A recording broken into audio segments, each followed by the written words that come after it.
दोस्तों आज की कहानी में हम देखेंगे एक ऐसी लड़की को जिसके अंदर एक ऐसी सुपर पावर आ जाती है जिससे वो किसी की भी मन की बातों को सुन सकती है। लेकिन आगे जाकर उसकी ये पावर कैसे उसकी ही खोलकर बजा देती है, आइए देखते हैं। मेरा नाम लुल्ली है, पर आप मुझे दुनिया की सबसे खुशकिस्मत लड़की बोल सकते हो। मैं हमेशा से एक डॉक्टर बनना चाहती थी, लेकिन किसी को भी मुझ पर विश्वास नहीं था। ये जो मेरा बॉयफ्रेंड है नील नपुंसक, ये कॉलेज का सबसे हैंडसम लड़का है, लेकिन आज तक ये मेरी पिंकी नहीं ले पाया क्योंकि मैं इसे कभी देती ही नहीं। कहती है कि मेरे साथ सब कुछ अच्छा चल रहा था जब तक मेरे साथ वो नहीं हुआ जिसने मेरी जिंदगी पूरी तरह बदल दी। अब मेरे साथ ऐसा क्या हुआ था ये आपको आगे पता चलेगा। हम देखते हैं कि ये दोनों एक पार्टी में आए होते हैं जहाँ पर नील नपुंसक लुल्ली से कुछ जरूरी बात करना चाहता था, लेकिन लुल्ली की एक बुरी आदत थी कि वो हमेशा ही अपनी बोलती रहती थी और किसी की सुनती नहीं थी। नील नपुंसक कहता है कि मैं कॉलेज छोड़ रहा हूँ क्योंकि अब मुझसे और पढ़ाई नहीं होती। मैं कनाडा जाना चाहता हूँ और वहाँ पर मैं अपने बाप के पैसों पर ऐश करना चाहता हूँ। लेकिन लुल्ली उसकी बातों पर ध्यान ही नहीं देती। वो तो सोच रही होती है कि वो खाने के लिए चिकन मोमोस मंगवाए या दाल फ्राई। अब नील नपुंसक उसकी इस हरकतों से परेशान हो चुका था, इसलिए वो किसी दूसरी लड़की के पास चला जाता है और उससे बातें करने लगता है। लेकिन हम देखते हैं कि लुल्ली को इससे कोई फर्क नहीं पड़ता और वो तो मस्त अपने फोन में लगी हुई होती है। थोड़ी देर बाद जब नील नपुंसक उसके पास आता है तो लुल्ली उससे बिना किसी मतलब के लड़ने लग जाती है। कहती है कि अगर तुम्हें कॉलेज छोड़ना है तो छोड़ दो, वैसे भी डॉक्टर बनना तुम्हारे बस की बात नहीं है। साली ये मेरी एक्स जैसी क्यों लग रही है। खैर नील नपुंसक उसकी इस बात पर भड़क जाता है और उसे कहता है कि तुम्हें तो मेरी कोई परवाह ही नहीं। मैंने हर चीज में तुम्हारा साथ दिया, लेकिन ऐसा लगता है कि तुम्हें तो मेरे से प्यार ही नहीं है। तुम्हें तो सिर्फ खुद की पड़ी है और अपने खाने की, जो दिन भर तुम ठूसती रहती हो। अब उन दोनों में झगड़ा हो जाता है, जिस दौरान नील नपुंसक वहाँ पर रखी हुई मछली खा जाता है। लेकिन तभी उसकी तबीयत खराब होने लगती है और वो कहता है कि क्या ये मछली थी। लुल्ली कहती है कि हाँ तो क्या हुआ, पर तभी उसे याद आता है कि नील नपुंसक को तो मछली से एलर्जी है। थोड़ी देर बाद वहाँ पर एम्बुलेंस आ जाती है और नील नपुंसक को हॉस्पिटल ले जाया जाता है। लुल्ली कहती है कि तुमने मुझे बताया क्यों नहीं कि तुम्हें मछली से एलर्जी है। नील नपुंसक कहता है कि मैं तुम्हें 1000 बार बता चुका हूँ, लेकिन तुम्हें अपने अलावा कुछ और याद रहे तब ना। हम देखते हैं कि नील नपुंसक अब उससे बहुत ज्यादा परेशान हो चुका था, इसलिए वो लुल्ली से कहता है कि सब कुछ खत्म हुआ, मैं इस रिश्ते को और बर्दाश्त नहीं कर सकता। अभी सुनकर लुल्ली को बुरा तो लगता है, लेकिन उसे ज्यादा कुछ फर्क नहीं पड़ता। फिर अगली सुबह लुल्ली का एक हॉस्पिटल में इंटर्नशिप था, तो वो सुबह सुबह ही तैयार होकर घर से निकल जाती है क्योंकि वो हॉस्पिटल शहर के दूसरी तरफ था। आगे जब वो हॉस्पिटल में थी तभी वो वहाँ पर नील नपुंसक को देखती है, जो कि रसमलाई नाम की एक टीचर के साथ होता है। अब उन दोनों को साथ में देखकर लुल्ली की जल जाती है और वो उनका पीछा करने लगती है। फिर लुल्ली नील नपुंसक के पास आती है और उससे पूछती है कि तुम तो कॉलेज छोड़ने वाले थे ना। नील नपुंसक कहता है कि नहीं, अब तो मैं एक डॉक्टर बनना चाहता हूँ। आगे उन सभी को एक ऑपरेशन दिखाने के लिए ले जाया जाता है, जहाँ पर रसमलाई जब नील नपुंसक के साथ बात कर रही थी तब उन दोनों को साथ में देखकर लुल्ली की और भी ज्यादा जलने लग जाती है। इसके बाद सभी स्टूडेंट्स को जनरल वार्ड में ले जाया जाता है, जहाँ पर कुछ ही दिनों पहले ही नए पेशेंट्स एडमिट हुए थे। वहीं जब सभी एक पेशेंट को देख रहे थे तब लुल्ली एक दूसरे पेशेंट के पास जाती है, जहाँ पर वो पेशेंट लुल्ली से कहता है कि मेरे घोटों में बहुत ज्यादा दर्द हो रहा है। अब लुल्ली चुपके से वहाँ पर पड़ा हुआ एक इंजेक्शन उठाती है और उसे उस पेशेंट के घोटों में लगाने के लिए ले जाने लगती है। लेकिन तभी रसमलाई उसे ऐसा करते हुए देख लेती है। वो लुल्ली से पूछती है कि इस पेशेंट को क्या बीमारी है। लुल्ली कहती है कि इसके घोटों में दर्द है, इसलिए हमें ऑपरेशन करके इसके घोटे निकालने होंगे। रसमलाई कहती है कि अच्छा, कल को इसके हथियार में दर्द हुआ तो तुम इसका हथियार निकाल दोगी। इसके बाद वो लुल्ली से कहती है कि एक डॉक्टर का काम होता है कि सबसे पहले अपने पेशेंट को पूरा डायग्नोस करना कि उसे क्या प्रॉब्लम है, तभी तुम उसकी बीमारी को ठीक कर सकती हो। अब लुल्ली को भी अपनी गलती का एहसास होता है और वो रसमलाई से माफी मांगती है। आगे वो लोग एक पेशेंट की एमआरआई करने के लिए उसे एमआरआई की मशीन में डालते हैं, जहाँ पर इस काम की जिम्मेदारी नील नपुंसक और लुल्ली को दी जाती है। लेकिन ये दोनों तो यहाँ पर लड़ना शुरू हो जाते हैं। लुल्ली कहती है कि अगर तुम रसमलाई की गांड में घुसे रहे तो घंटा ही तुम कोई डॉक्टर बन पाओगे। इस पर नील नपुंसक कहता है कि तुमको इससे कोई मतलब नहीं है कि मैं किसके साथ हूँ, तुम अपनी पढ़ाई पर ध्यान दो और हमसे जलना बंद करो। लुल्ली कहती है कि तुमसे तो मेरी झांट का बाल भी ना जले। अब वो दोनों लड़ ही रहे थे कि तभी वो देखते हैं कि जिस पेशेंट को उन्होंने एमआरआई मशीन में डाला था वो मशीन अचानक से रुक गई है और वो पेशेंट उसमें फंस गया है। अब यहाँ पर लुल्ली दिखाना चाहती थी कि वो दुनिया की सबसे अच्छी डॉक्टर है, इसलिए वो नील नपुंसक से कहती है कि हमें इसको बाहर निकालना होगा। लेकिन नील नपुंसक उसे कहता है कि नहीं, हमें डॉक्टर के आने का वेट करना चाहिए। लेकिन लुल्ली को अब उस पेशेंट की चिंता होने लगी थी, इसलिए वो खुद ही भागकर एमआरआई मशीन को बंद करने जाती है। लेकिन तभी उसे एक जोर का झटका लगता है और वो वहीं पर गिरकर बेहोश हो जाती है। अब क्योंकि उसके पीछे नील नपुंसक भी आया था तो उसे भी उस मशीन से झटका लगता है और वो भी बेहोश हो जाता है। थोड़ी देर बाद जब लुल्ली को होश आता है तो वो देखती है कि उसकी दोस्त जंगली जवानी उसे कुछ बोल रही थी। लुल्ली कहती है कि कि तुम क्या बोल रही हो। जंगली जवानी कहती है कि मैंने तो कुछ बोला ही नहीं, लगता है कि झटका लगने से तुम्हारा दिमाग खराब हो गया है। लुल्ली पूछती है कि नील नपुंसक कैसा है, उसे कोई चोट तो नहीं लगी। जंगली जवानी कहती है कि खुद ही देख लो, तुम्हारे पास ही लेटा हुआ है। वो कहती है कि जब से नील नपुंसक बेहोश हुआ है रसमलाई उसके पास से हिली भी नहीं। लुल्ली कहती है कि मुझे तो पहले ही पता था कि इन दोनों का लफड़ा चल रहा है, और भेड़ रसमलाई कैसी टीचर है जिसे अपने ही स्टूडेंट का केला खाना पसंद है। जंगली जवानी कहती है कि तुम कुछ ज्यादा ही सोच रही हो, अभी तुम्हें रेस्ट करने की जरूरत है। जिसके बाद वो सोचने लगती है कि आखिर रसमलाई को नील नपुंसक का छोटा केला पसंद कैसे आया। लेकिन उसकी ये बात लुल्ली सुन लेती है और कहती है कि क्या क्या बोला तुमने। जंगली जवानी कहती है कि मैंने तो कुछ बोला ही नहीं, मैं तो ये सोच रही थी कि तुम्हें रसमलाई से बात करनी चाहिए और उससे इस सब के लिए माफी मांगनी चाहिए। जिसके बाद वो सोचती है कि अब तो लुल्ली को इस कॉलेज से निकाल दिया जाएगा।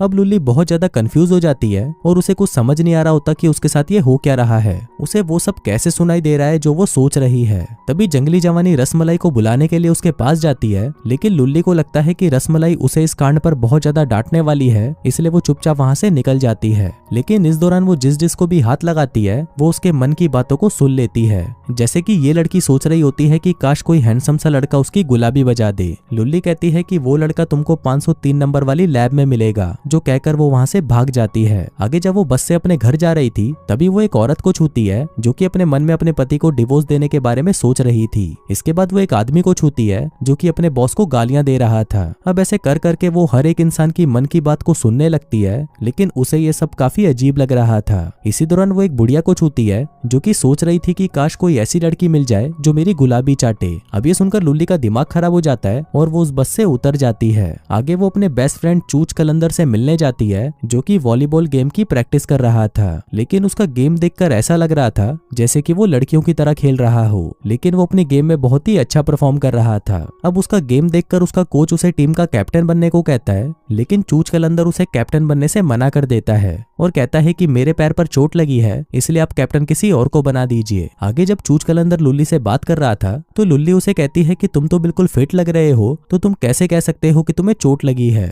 चूच कलंदर कहता है कि ले साली देख, मुझे अंदरूनी चोट लगी है। लेकिन जब लुल्ली उसे चेक कर रही होती है तभी वो सोचने लगता है कि इसके सामने मुझे चोट लगने का नाटक करना होगा। लुल्ली कहती है कि अभी चूतिए तो बिल्कुल ठीक है। चूच कलंदर कहता है कि अच्छा, और तुम्हें कैसे पता कि मैं ठीक हूँ। अभी सुनकर लुल्ली रोने लगती है और कहती है कि मुझे नहीं पता, मुझे समझ नहीं आ रहा कि मेरे साथ ये हो क्या रहा है, पर मैं सबकी मन की बातें सुनने लगी हूँ। चूच कलंदर कहता है कि ऐसा नहीं हो सकता, कोई भी किसी की भी मन की बातें नहीं सुन सकता। लुल्ली कहती है कि बाकियों का तो पता नहीं, पर मेरे साथ तो ये हो रहा है। चूच कलंदर कहता है कि शायद ये उस MRI की वजह से हुआ होगा, इसलिए जल्दी ही ये ठीक हो जाएगा। आगे वो लुल्ली को उसके घर छोड़ने जाता है जहाँ पर उसकी माँ उसको लेकर बहुत ज्यादा चिंता कर रही थी। आगे जब लुल्ली अपनी माँ को टच करती है तो वो अपने मन में सोच रही होती है कि लुल्ली अपनी जिंदगी में कितनी अकेली है, काश उसे कोई अच्छा सा बॉयफ्रेंड मिल जाए। इस पर लुल्ली कहती है कि मॉम आपको चिंता करने की कोई जरूरत नहीं, मेरी पिंकी के पीछे कॉलेज के बहुत से लड़के पागल हैं, तो मुझे बॉयफ्रेंड तो बहुत ही आसानी से मिल जाएगा। आगे जब चूच कलंदर लुल्ली की माँ के साथ बैठा था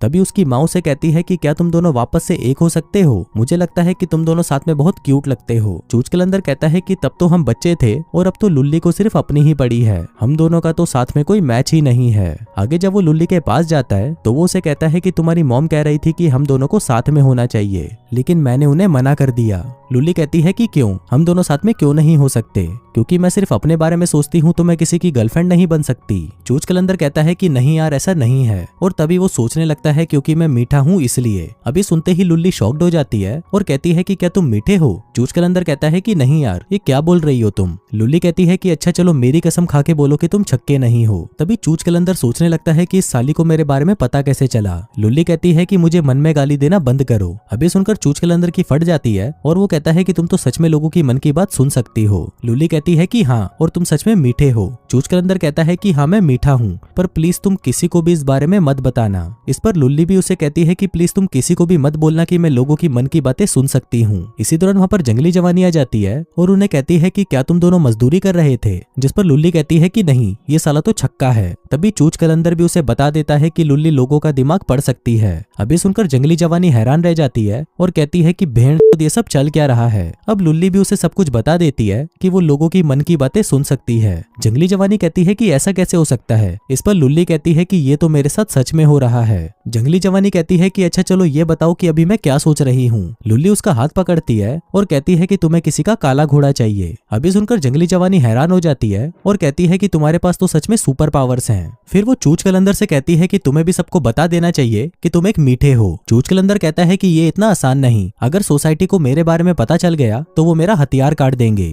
तभी लुल्ली कहती है कि अभी ये सब बातें छोड़ो और ये सोचो कि मैं अपनी इस प्रॉब्लम से कैसे छुटकारा पा सकती हूँ। जंगली जवानी कहती है कि छुटकारा किससे, ये तुम्हारी पावर्स कोई प्रॉब्लम नहीं बल्कि भगवान ने तुम्हें ये गिफ्ट दिया है। तुम तो इसका इस्तेमाल करके ये भी पता लगा सकती हो कि रसमलाई सच में नील नपुंसक से प्यार करती भी है या नहीं।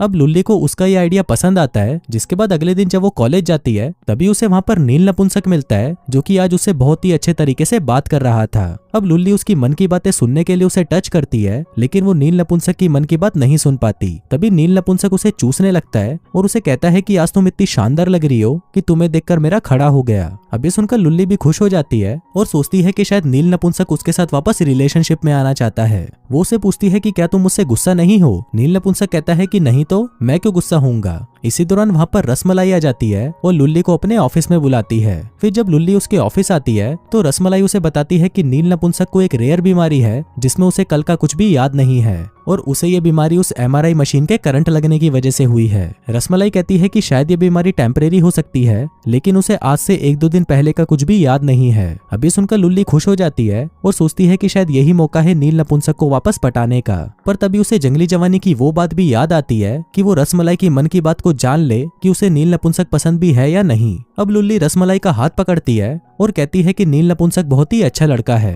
तभी रसमलाई सोचने लगती है कि नील नपुंसक बहुत ही अच्छा है, लेकिन वो बिना माँ के बड़ा हुआ है और मैं उसे एक माँ की तरह प्यार करती हूँ। अब ये सुनकर लुल्ली को चैन पड़ता है, जिसके बाद वो जंगली जवानी के पास आती है और उसे कहती है कि रसमलाई तो नील नपुंसक को अपने बेटे की जैसे मानती है। जिसके साथ ही वो उसे ये भी बताती है कि उस शौक की वजह से नील नपुंसक को 2 दिन पहले का कुछ भी याद नहीं और उसे ये भी याद नहीं कि हम दोनों का ब्रेकअप हो चुका है। जंगली जवानी कहती है कि फिर तो तुम उसका दिमाग पढ़ सकती हो, जिस पर लुल्ली कहती है कि नहीं, सिर्फ वही एक इंसान है जिसकी मन की बातें मैं नहीं सुन सकती। इसी दौरान नील नपुंसक भी वहाँ पर आ जाता है और लुल्ली से कहता है कि मुझे कुछ अजीब लग रहा है, ऐसा लग रहा है जैसे मुझे कुछ बातें याद नहीं। तभी जंगली जवानी लुल्ली को हाथ लगाती है और अपने मन में उसे कहती है कि जो चल रहा है चलने दो, इसे सच बताने की कोई जरूरत नहीं। अब आगे सभी मिलकर हॉस्पिटल में अलग अलग पेशेंट से बातें करते हैं ताकि वो जान पाए कि किसको क्या बीमारी है और उसका इलाज कैसे करना है। आगे हम देखते हैं कि लोगों की मन की बातें सुन सुनकर लुल्ली परेशान हो चुकी थी, इसलिए वो अपनी इस पावर से छुटकारा पाना चाहती थी। इसलिए जंगली जवानी और चूच कलंदर उसे एक जादू टूना करने वाली के पास ले जाते हैं। अब वो जादू टूने वाली उस पर झाड़ फूक करने लगती है, लेकिन लुल्ली उसे परेशान हो जाती है और उसका हाथ पकड़कर उसकी मन की बात सुनने लगती है। फिर लुल्ली उसे बता देती है कि तुम एक फ्रॉड हो और लोगों को चूतिया बनाती हो। अब लुल्ली की बात सुनकर उस औरत की फटकर 64 हो जाती है और वो उसे ऑफर देती है कि तुम मेरे साथ मिलकर काम कर लो, हम लोगों को ऐसे चूतिया बनाकर बहुत अमीर हो सकते हैं। लेकिन लुल्ली उसकी बातों को इग्नोर कर देती है और वहां से चली जाती है। उसी शाम सभी एक क्लब में जाते हैं, जहाँ पर हम देखते हैं कि जंगली जवानी इस चुस्कीलाल नाम के एक लड़के को बहुत पसंद करती थी।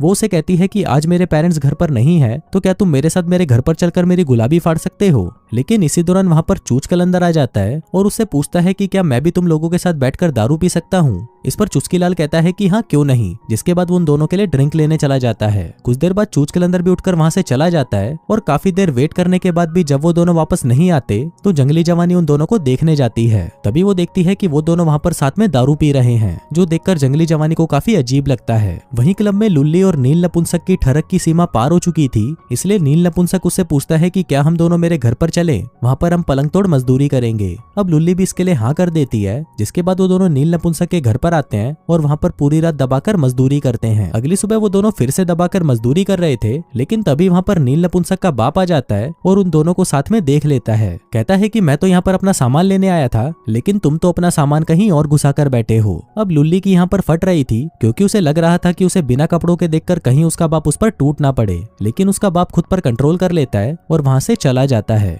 आगे जब वो सभी मिलकर नाश्ता कर रहे थे, तभी नील नपुंसक अपने बाप से कहता है कि मुझे डॉक्टर नहीं बनना, मैं तो एक अश्लील टैटू आर्टिस्ट बनना चाहता हूँ। लेकिन उसकी ये बात सुनकर उसका बाप उस पर भड़क जाता है और उसे कहता है कि लोग क्या कहेंगे, कि बाप तो एक फेमस सर्जन है और बेटा एक अश्लील टैटू आर्टिस्ट। नील नपुंसक कहता है कि कुछ भी हो पर मुझे आप जैसा कभी नहीं बनना। अभी सुनकर उसका बाप गुस्सा हो जाता है और वहां से चला जाता है। आगे घर आकर लुल्ली जब अपनी माँ से बात कर रही थी तभी वो अपनी माँ को भी बता देती है कि मैं लोगों की मन की बातें सुन सकती हूँ, लेकिन उसकी माँ को उस पर विश्वास नहीं होता और सोचने लगती है कि शायद इसको मेंटल हॉस्पिटल में एडमिट करवाना पड़ेगा। तभी लुल्ली कहती है कि नहीं, मुझे मेंटल हॉस्पिटल में भेजने की जरूरत नहीं, मैं बिल्कुल ठीक हूँ। अभी सुनकर उसकी माँ की फट जाती है और फाइनली उसे भी यकीन हो जाता है कि उसकी बेटी के पास सुपर पावर्स हैं। फिर उसी रात वो सभी चूच कलंदर का वॉलीबॉल मैच देखने जाते हैं, जहां पर चूच कलंदर इतना अच्छा परफॉर्म करता है कि उसकी वजह से उसकी टीम वो मैच जीत जाती है। आगे लुल्ली और जंगली जवानी जब वहां से जा रहे थे तभी वो देखते हैं कि चूच कलंदर और चुस्की लाल एक दूसरे को हक कर रहे हैं और ये देखकर उन दोनों को पता चलता है कि चुस्की लाल भी चूच कलंदर की तरह एक छक्का है।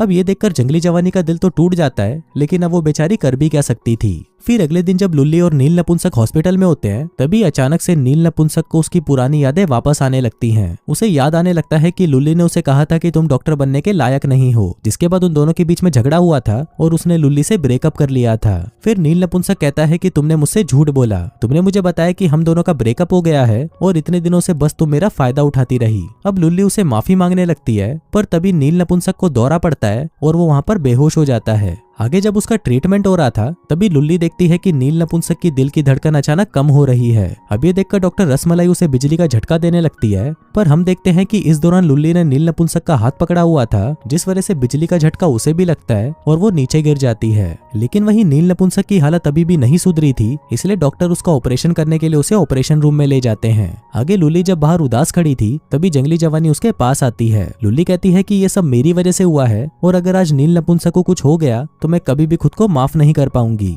जंगली जवानी कहती है कि इसमें तुम्हारी कोई गलती नहीं है और नील नपुंसक भी जल्दी ठीक हो जाएगा। लेकिन इसी दौरान जब जंगली जवानी उसे छू रही थी तभी लुल्ली को यह एहसास होता है कि अब वो उसकी मन की बातें नहीं सुन सकती, जिसका मतलब था कि झटका लगने की वजह से लुल्ली की पावर्स वापस जा चुकी थी। फिर आगे हम देखते हैं कि नील नपुंसक का ऑपरेशन कंप्लीट हो जाता है और फिर डॉक्टर रसमलाई बताती है कि नील नपुंसक अब पूरी तरह ठीक है। आगे लुल्ली जब उससे मिलने जाती है तभी वहां पर उसका बाप भी आया होता है। वो नील नपुंसक से अपने बर्ताव के लिए माफी मांगता है और उसे कहता है कि तुम्हें जो बनना है तुम बन सकते हो, मैं किसी भी चीज के लिए तुम्हें मना नहीं करूंगा। जिसके साथ वो लुल्ली को भी थैंक्स बोलता है उसके बेटे की जान बचाने के लिए। लेकिन इस पर लुल्ली कहती है कि इसकी जान मैंने नहीं बल्कि डॉक्टर रसमलाई ने बचाई है, जो कि दुनिया की सबसे बेस्ट सर्जन है। आगे लुल्ली भी नील नपुंसक से माफी मांगती है, जिस पर नील नपुंसक उसे कहता है कि तुम्हें माफी मांगने की जरूरत नहीं, मैं अभी भी तुमसे बहुत प्यार करता हूँ। जिसके बाद वो दोनों एक दूसरे को चूसने लगते हैं। अब सीन यहाँ से 2 साल आगे शिफ्ट होता है और यहाँ पर हम देखते हैं कि लुल्ली अब एक सर्जन बन चुकी है, जो कि उसके बचपन का सपना था। और दोस्तों इसी के साथ ही ये वाहियात फिल्म यहीं खत्म हो जाती है।